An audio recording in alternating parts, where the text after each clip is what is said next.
চিকিৎসা করছে, কিন্তু রাস্তার অবস্থা দেখুন, গাড়ি খালি উঁচু হচ্ছে, পরিস্থিতি খুব খারাপ রাস্তা। এই রাস্তায় একটা অসুস্থ রোগী যাওয়া মানে মুশকিলের ব্যাপার। গর্ভবতী রোগী বা একটা আঘাতপ্রাপ্ত রোগী, ভাঙা রোগী, হাত ভাঙা, পা ভাঙা রোগী বা কোমর ভাঙা রোগী কোনো মতে যাতায়াত করতে পারবে না। অবস্থাটা দেখুন শুধু কী অবস্থা। কবে যে রাস্তা ঠিক হবে, কবে মানুষের জীবন সচল হবে বলা মুশকিল।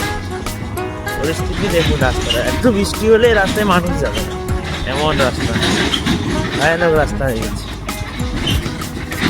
এই গাড়িটাকে দেখুন সামনে কীরকম আওয়াজ দিচ্ছে, দেখুন গাড়িটা। এই রাস্তায় কিন্তু বহু মানুষের যাতায়াত, বহু মানুষের আনাগোনা, হাটে বাজারে প্রত্যেক মানুষের যাতায়াত, দৈনন্দিন জীবনযাত্রায় এই রাস্তা কিন্তু খুবই মানে কষ্টদায়ক, খুবই কষ্টদায়ক রাস্তা। গাড়িটা যাচ্ছে, বিকট আওয়াজ দিয়ে দিচ্ছে। পরিস্থিতিটা দেখুন রাস্তার, গাড়িগুলো বিকট আওয়াজ দিয়ে যাচ্ছে, যেরকম ভেঙে যাচ্ছে, তার ভিতরে পাঁজরা ভেঙে যাচ্ছে, এরকম এই পরিস্থিতি রাস্তার। দৈনন্দিন যারা যাতায়াত করে তাদের মধ্যে খুবই কষ্টদায়ক।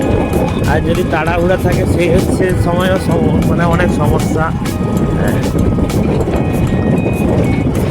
বর্তমান সমাজে কিন্তু রাস্তাঘাট যদি ভালো না হয় তাহলে মানুষের জীবনযাত্রাও ভালো হবে না। তো যারা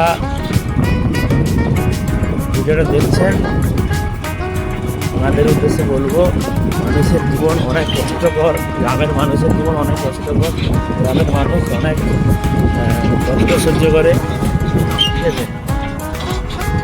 আমাদের গ্রামের কাঁচা রাস্তা এক প্রকার ভালো, আর এক প্রকারও খারাপ। বৃষ্টির দিনে একটু অসুবিধা হয়, বৃষ্টি হলে এসব রাস্তায় যাতায়াত করতে খুব কষ্ট হয়, না হলে এমনি শীতের সময় কোনো সমস্যা নেই।